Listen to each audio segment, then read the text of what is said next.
Bienvenidos, bienvenidos a una nueva transmisión más. Es un placer estar nuevamente con ustedes, servidor Irwin Rodríguez, transmitiéndoles desde el día de hoy. Nos encontramos en este sábado 29 de junio del 2024. Si nos estás viendo por primera vez, muchísimas gracias por tu tiempo y por tu espacio. Solamente pedimos el apoyo con la suscripción para que cada día podamos ser más en esta gran familia. Señores, pues nuevamente la abogada y analista política Vanessa Romero le da en toda la M mayúscula a Denis Dresser, esta politóloga. Ahora están hablando sobre el tema de la reforma judicial.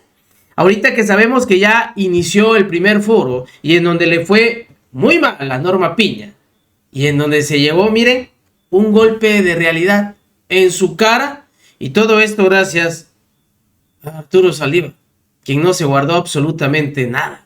Pero bueno, dice Denis Dresser, porque anda muy dolida, que las cosas van a ir muy mal si se hace y se lleva a cabo esta reforma judicial. Empieza a decir que por eso el peso simplemente está subiendo ante el dólar.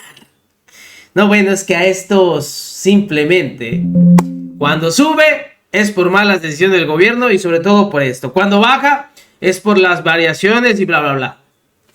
Ya no nos las creemos. Pero qué bueno por parte de Vanessa Romero, que pone en su lugar a Denis Dresser. Le dice que es una alarmista y en pocas palabras que es una mentirosa. En el cierre, así se dieron. Hablando de Denis Dresser, Vanessa Romero, vamos a una última ronda, les propongo, para cerrar y seguir hablando, porque aquí hay mucha materia prima. Denis, ¿cómo cierras tu presencia acá? A ver, se nos acusa de alarmistas a quienes estamos subrayando que la reacción de los mercados no se dio por la transición, se dio en el momento en el cual los mercados se dieron cuenta que Morena tenía una supermayoría en las cámaras y que eso le iba a dar al partido mayoritario la capacidad de gobernar de forma discrecional, cambiando las reglas. La fluctuación del tipo de cambio no es, como lo está argumentando Vanessa, producto de la transición en general, está relacionada específicamente con el anuncio del presidente de la reforma judicial y la elección de jueces. Porque eso en muchos sentidos contraviene compromisos explícitos que tiene México en tratados internacionales, incluyendo compromisos que tienen que ver con el TEMEC. Si creen que estamos siendo alarmistas, pues no se acuerdan lo que fue vivir en México en 1994, cuando de un día para otro hubo una macro devaluación que generó una crisis de pérdida de 5 millones de empleos. No es por ser catastrofista, pero creo que la historia se repite cuando no prestaste atención la primera vez. Los mercados sancionan a gobiernos que abusan de su poder, cambiando las reglas a la mitad del juego. Luego, pensemos en por qué no hay un solo país del mundo, a excepción de Bolivia, donde se elige a ministros de la Corte, a jueces federales y a magistrados, por ejemplo, en nuestro caso del Tribunal Federal Electoral, por voto popular. ¿Por qué el único ejemplo es Bolivia? Porque en el mundo hay una exigencia, e incluso sistematizada en tratados, de la independencia del Poder Judicial, la profesionalización del Poder Judicial, que los jueces sean electos en función del mérito y no del voto. El papel de las Supremas Cortes no es reflejar la voluntad popular, es hacer valer la Constitución. El hecho de que esas cosas no hayan cristalizado completamente en México y tengamos un sistema judicial disfuncional que no funciona para los pobres, partamos de eso, pero entonces instrumentemos las soluciones correctas que transitan por otro lugar, por otro tipo de reformas, no por estas que están atadas a una clara intencionalidad de control político y de eliminación de cualquier tipo de contrapeso jurídico a la voluntad de la próxima presidenta y del partido en el poder. Esto es lo que hacía el viejo PRI. De ahí nos costó trabajo salir. Ahora no disfracen lo que hacían en el pasado con una narrativa democrática. Sí, ganaron 35 millones de votos, les da una enorme legitimidad. Este es un mal uso de la legitimidad. Vanessa Romero, ¿cómo te despides de la mesa? Primero reiterando que a mí no me termina de convencer la votación directa de personas juzgadoras. Sí creo que tenemos que ser cautos, particularmente con ese aspecto de la reforma, pero sí creo que debemos también ser honestos en términos intelectuales para darle matices correctos a la discusión. Por ejemplo, se habla mucho de que la votación directa de juzgadores va a eliminar su requerida especialización. Eso es falso, porque se busca que se integre el conocimiento derivado de la carrera judicial y la experiencia derivada de la misma en la designación de los candidatos. 2, porque dentro de las personas que se propondrían para formar parte de los organismos jurisdiccionales, tendrían que cumplir con ciertos prerequisitos, que no solo es ser mayor a 35 años y tener cierto número de años de experiencia, sino que habrá una ley reglamentaria que así lo establezca. Después también se habla mucho de que perderían su independencia y que se partidizarían. Hoy ya sabemos, o al menos este sexenio nos ha quedado bastante claro, que nuestros jueces son parciales y están sumamente politizados. Ahí tenemos a la mano el caso de Norma Piña reuniéndose en secreto con Alito Cortés. También pues se dice mucho que serían cooptados por parte de grupos criminales, por la oligarquía que podría pagar sus resoluciones. Eso ya sucede. Y por último, quisiera agregar que no es verdad que nuestra reforma judicial implica un incumplimiento inmediato elimino la palabra inmediato, no implica un incumplimiento ni del TEMEC ni de ninguno de nuestros acuerdos internacionales. El Estados Unidos no nos podría exigir que nosotros tengamos un sistema judicial distinto al que ellos ya tienen en algunos de sus estados, en donde los juzgadores se eligen por voto popular. Pues ahí está, todo ese conjunto. Pues para que vean ustedes, señores, que simplemente es pura mentira de Dennis Dresser, y en Estados Unidos algunos estados sí eligen a sus jueces, pero esta señora, como siempre, de alarmista. ¿Cómo se llegó a ese contexto? Porque así iniciaba.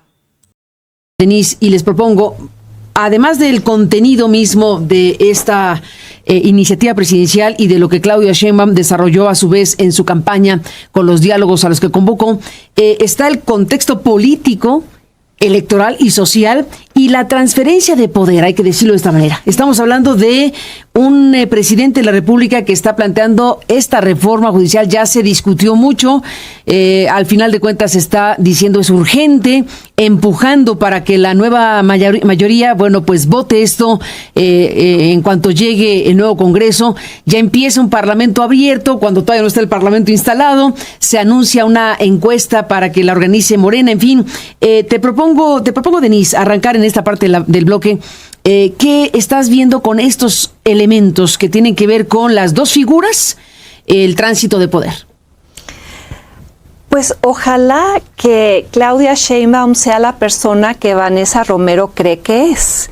Alguien que tiene un entendimiento de su papel como presidenta, que no va a compartir ese papel y que reconoce que dentro de las propuestas del presidente hay cosas rescatables y otras que se deben modificar.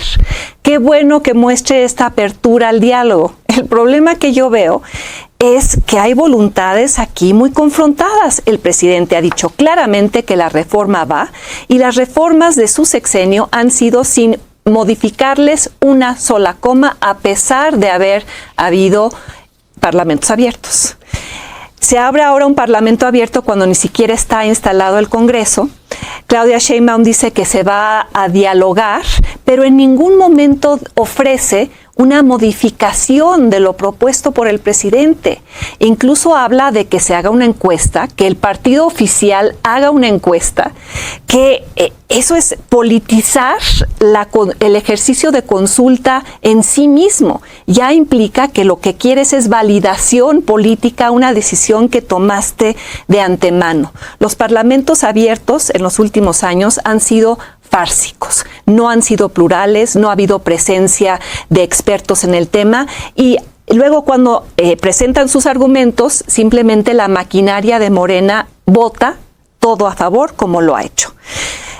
Creo que este es un reto importante para Claudia Sheinbaum, porque ella sabe, entiende que los mercados van a ejercer un poder de castigo. Y qué triste que estemos en una situación donde un gobierno que se dice defensor de la soberanía nacional haya colocado los contrapesos en manos de inversionistas extranjeros, donde las contenciones no sean nacionales, sean internacionales, y los mercados castigan de manera rápida, veloz y brutal, como lo hicieron en 1994.